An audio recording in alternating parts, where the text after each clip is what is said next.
देखिए जितने बच्चे क्लास 10th में, तो उन सभी के सभी विद्यार्थियों के लिए हम लेकर के आ गए हैं हिंदी का एक वायरल पेपर। हिंदी का एक वायरल पेपर है जिसका कोड है 801 CL।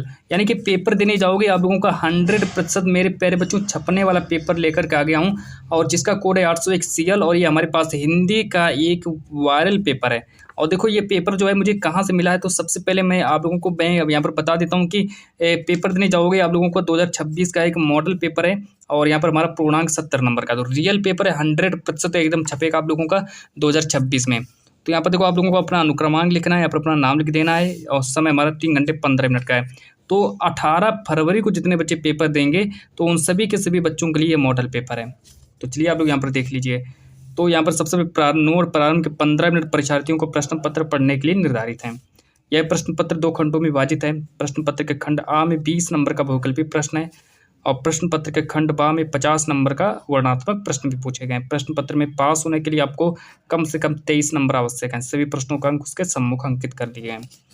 अब आगे देख लो। अब इस पेपर के जितने भी प्रश्न आप लोग सबको तैयार कर लेना, एक भी प्रश्न को मत छोड़ना, है ना, क्योंकि सबसे ज़्यादा very most important model paper है और 2026 का रियल पेपर है। इसको सबको स्क्रीनशॉट कर लो। 20 प्रश्न पहले मैं दिखा देता हूँ, क्योंकि 20 प्रश्न आपके बोर्ड एग्जाम में 20 प्रश्न ऑब्जेक्टिव पूछे जाएंगे, तो उनको भी देख लो पहले। अब इधर देख लो। साहित्य लहरी के रचनाकार कौन है? सूरदास जी हो जाएंगे। परिमल के रचनाकार कौन हो जाएंगे? निराला जी हो जाएंगे। नीरजा के रचनाकार कौन हो जाएंगे? महादेवी वर्मा हो जाएंगे। साकेत किस युग की रचना है? द्विवेदी युग की रचना है। आगे देख लो। श्रृंगार रस का स्थायी भाव क्या होता है? रति होता है। अब आगे प्रश्न नंबर 12 देख लो कि वह सरल विरल काली रक तम के तागे से हिलडुल में कौन सा अलंकार हो? अनुप्रास अलंकार हो जाएगा। रोला किस प्रकार का छंद है? इसको देख लो। रोला किस प्रकार का छंद है? तो इसके 4 ऑप्शन देख लो मेरे प्यारे बच्चों। इसके 4 ऑप्शन देख लो कि रोला जो है सममात्रिक प्रकार का छंद है।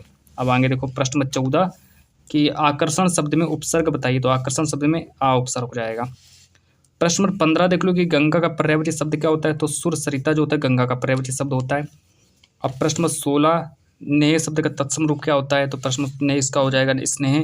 और प्रश्न नंबर 17 राधा कृष्ण में कौन सा समास है? द्वंद्व समास हो जाएगा। प्रश्न नंबर 18 देख लो कि तद शब्द की चतुर्थी विभक्ति एकवचन पुल्लिंग रूप होगा, तो तस्मै इसका सही हो जाएगा। चलो अब यहाँ से देखो मैंने सब कुछ बता दिया। 2 प्रश्न ये, तो इनको भी तैयार कर लो।